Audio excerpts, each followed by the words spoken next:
Ça, c'est le dernier clip qu'on a réalisé, Neo Paris, et pour les parties animées, on a utilisé plein de techniques différentes. De l'IA, mais aussi de l'animation 2D, de la 3D et du compositing pour mélanger tout ça. Comme pour n'importe quel projet, on commence par écrire, faire des recherches graphiques en collab avec le groupe, puis un storyboard. Ensuite, on a utilisé l'IA pour créer plein de décors et définir notre univers.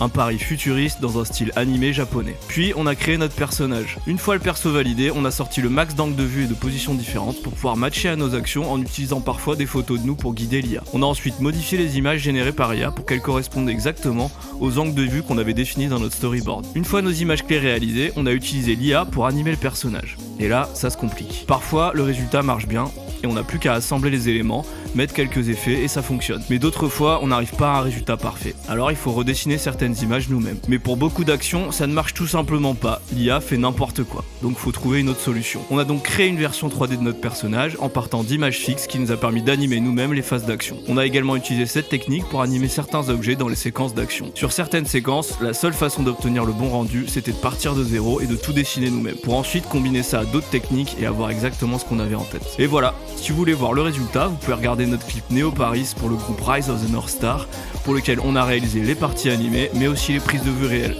A plus.